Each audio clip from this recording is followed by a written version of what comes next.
ഒരു 2007 തൊട്ട് നമ്മൾ കാണുന്നതാണ് ഈ എഞ്ചിനീയറിംഗ് സ്റ്റുഡൻസിൻ്റെ കൗണ്ടിലുള്ള വർധനമെന്ന് പറയുന്നത്.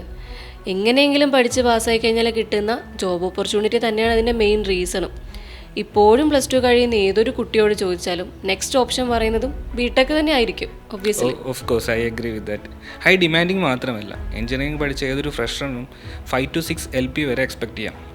But as all we know, ഈ 4 years ഡിഗ്രി മെജോറിറ്റി സ്റ്റുഡൻസും കംപ്ലീറ്റ് ചെയ്യുന്നില്ല.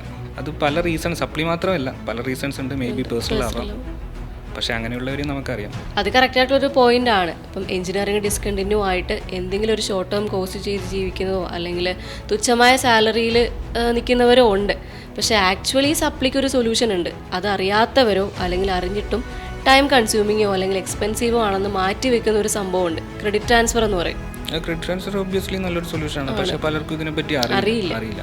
പലരും ധരിച്ചു വെച്ചിരിക്കുന്നത് എന്താണെന്ന് വെച്ച് കഴിഞ്ഞാൽ വൺ ടൈം, പഴയ വാലിഡ് അല്ലാത്ത വൺ ടൈം സിറ്റിംഗ് ആണെന്ന് വിചാരിച്ചിരിക്കുകയാണ്. പക്ഷെ അത് ശരിക്കും പിന്നെ കൂട്ടിന് കുറേ മിത്സും ഉണ്ട്.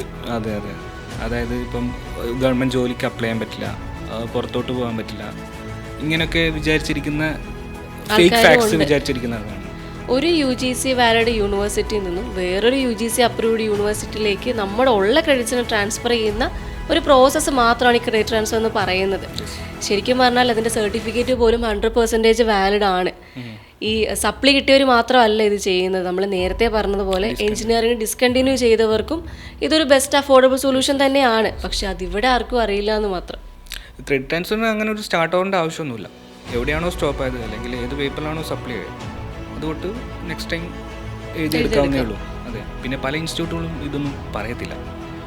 പിന്നെ ഈ പറഞ്ഞ പോലെ ഈ ഫീസിൻ്റെ കാര്യത്തിൽ പലരും എക്സാജറേറ്റ് ചെയ്ത് പറഞ്ഞ് പേടിപ്പിക്കും. അതായത് ഇപ്പോൾ suppose documentation verification fees, special processing fees, അല്ലെങ്കിൽ ക്രെഡിറ്റ് മാപ്പിംഗ് ഫീസ് എന്നൊക്കെ പറഞ്ഞ് ഈ സ്റ്റുഡൻസിനെ പേടിപ്പിക്കും. അങ്ങനത്തെ ഒരുപാട് കേസസ് ഞാനും കേട്ടിട്ടുണ്ട്. ഈ ചാർജസ് ഒന്നും കൂടാതെ തന്നെ ഓരോ പേപ്പറും എക്സ്ട്രാ പേയ്മെൻറ്റ് വരെ മേടിക്കുന്നവരുണ്ട്. ബേസിക്കലി ഇതൊന്നും അന്വേഷിക്കാതെ കൊണ്ടുപോയി തലവെച്ച് കൊടുക്കുന്ന സ്റ്റുഡൻസ് ആണ് മിക്കവരും. ഇപ്പോൾ എന്തെങ്കിലും ഒരു കാര്യം നമ്മൾ ചെയ്യാനാണെങ്കിൽ പോലും ഒന്നെങ്കിൽ നമ്മൾ ഗൂഗിൾ റിവ്യൂ നോക്കും, അല്ലെങ്കിൽ റിസർച്ച് ചെയ്ത് നോക്കും. പക്ഷേ ഇത്തരം ഒരു ക്രെഡിബിലിറ്റീനെ ബാധിക്കുന്ന കാര്യമാകുമ്പം ഇതൊക്കെ വെറും നിസ്സാരമായി കാണുന്നവരാണ് മിക്കവരും. ഇപ്പം ഈ ഇൻസ്റ്റിറ്റ്യൂട്ടൊക്കെ പറയുന്ന ഓരോ യൂണിവേഴ്സിറ്റിയുടെ പേര് കേൾക്കുമ്പോൾ എന്തോ വലിയ സംഭവമായിട്ട് തോന്നും. പക്ഷേ ആക്ച്വലി ഗൂഗിൾ റിസർച്ച് നോക്കിക്കഴിഞ്ഞാൽ മനസ്സിലാവും എന്താണ് റിയാലിറ്റി എന്നുള്ളത്. അതിപ്പോൾ അവർക്ക് എങ്ങനെയെങ്കിലും ഈ എഞ്ചിനീയറിംഗ് കംപ്ലീറ്റ് ചെയ്യണമെന്നുണ്ടാവും. അതെ, അപ്പോൾ അതിന് ഇവർ ഒരുപാട് റിസർച്ച് ചെയ്യാനൊന്നും പോകത്തില്ല. എന്താണോ ഇൻസ്റ്റിറ്റ്യൂട്ട് പറയുന്നത്, അതിൽ എന്ത് ഫീസാണോ പറയുന്നത്, അതിൽ നേരെ പോയി ചാടി കയറി അഡ്മിഷൻ എടുക്കുന്നു. വൺസ് അഡ്മിഷൻ എടുത്താലോ ഇവരെ വിളിച്ചാൽ പിന്നെ കിട്ടത്തില്ല. ഒരു പ്രോപ്പറായിട്ടൊരു സപ്പോർട്ട് പോലും ഇൻസ്റ്റിറ്റ്യൂട്ടിൻ്റെ ഭാഗത്തുനിന്ന് ഉണ്ടാവില്ല. ഒരു കോളേജിൽ ജോയിൻ ചെയ്യാനാണെങ്കിൽ നമ്മൾ എന്തൊക്കെ നോക്കുന്നവരായിരിക്കും? എന്താണ് അക്രഡിറ്റേഷൻസ്, സർട്ടിഫിക്കേഷൻസ്, പ്ലേസ്മെൻറ്റ്, അങ്ങനത്തെ കുറേ കാര്യങ്ങൾ നോക്കും. ഒരു ക്രെഡിറ്റ് ട്രാൻസ്ഫറിനെ പറ്റി നോക്കാനാണെങ്കിൽ പോലും നമുക്ക് ഇത്രയും ടൈമൊന്നും ആവശ്യമില്ല. ഇപ്പോൾ UGC, വെസ്റ്റ്, NAC ഇത്തരം എഡ്യൂക്കേഷൻ ബോഡീസിന് അപ്രൂവൽസ് ഉണ്ടോ എന്ന് മാത്രം നോക്കിയാൽ മതി. പിന്നെ ഇവരുടെ ഒഫീഷ്യൽ വെബ്സൈറ്റിൽ കയറി കഴിഞ്ഞാൽ കാണാൻ പറ്റും ഏതൊക്കെയാണ് അപ്രൂവ്ഡ് യൂണിവേഴ്സിറ്റീസ് എന്നുള്ളത്.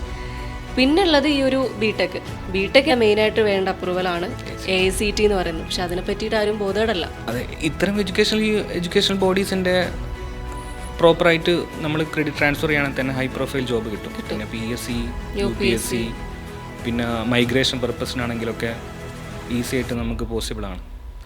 പിന്നെ സ്റ്റുഡൻറ്റ് യൂണിവേഴ്സിറ്റി സെലക്ട് ചെയ്യുമ്പോൾ ഒന്ന് നോക്കി കണ്ടും സെലക്ട് ചെയ്താൽ മാത്രം മതി. പിന്നെ ഇതിപ്പം ഡയറക്റ്റായിട്ട് ഒരു സ്റ്റുഡൻറ്റിന് പോയി ചെയ്യാൻ പറ്റില്ല എന്ന് പറയുന്നതാണ്. ഇപ്പം ഡയറക്റ്റ് യൂണിവേഴ്സിറ്റി പോയി ചെയ്യാൻ പറ്റില്ല എന്ന് പറയുന്നതാണ് ഇതിൻ്റെ മെയിൻ ഡിസഡ്വാൻറ്റേജ് എന്ന് പറയുന്നത്. അങ്ങനെ ചെയ്യാൻ പറ്റാഞ്ഞിട്ടല്ല സ്റ്റുഡൻറ്റ്, പക്ഷേ ഈ ക്രെഡിറ്റ് ട്രാൻസ്ഫർ എന്ന് പറയുന്ന ഒരുപാട് പ്രോസസ്സ് ഉണ്ട്.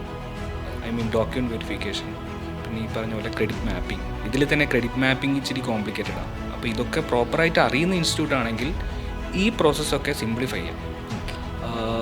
എല്ലാ ഇൻസ്റ്റിറ്റ്യൂട്ട് അല്ല, but institute like focus academy ഒരു ഫുൾ സപ്പോർട്ടാണ് സ്റ്റുഡൻസിന് കൊടുക്കുന്നത്.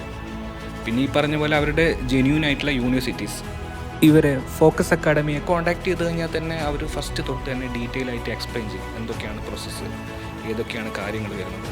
അങ്ങനെ ഒരു 360 ഡിഗ്രി സപ്പോർട്ട് സ്റ്റുഡൻറ്റിന് എപ്പോഴും കിട്ടും. സോ അങ്ങനെയാണെങ്കിൽ ഫോക്കസ് ബാക്കിയുള്ള ഇൻസ്റ്റിറ്റ്യൂട്ടിൽ നിന്നും ഒരു സ്റ്റാൻഡ് ഔട്ട് തന്നെയാണ്. കാരണം ഒരു ഫുൾ ടൈം സപ്പോർട്ടാണ് ഇത്തരം ഒരു ക്രെഡിറ്റ് ട്രാൻസ്ഫർ ചെയ്യുന്ന ഒരു സ്റ്റുഡൻറ്റിന് വേണ്ടത്. ബിക്കോസ് അവർ വേറെ പല കമ്മിറ്റ്മെൻറ്റ്സിൻ്റെ ഇടയിലായിരിക്കും ഇത് കംപ്ലീറ്റ് ചെയ്യാൻ നോക്കുക. സോ ഈ focus does things differently, credit transfer can be A real solution. Yes.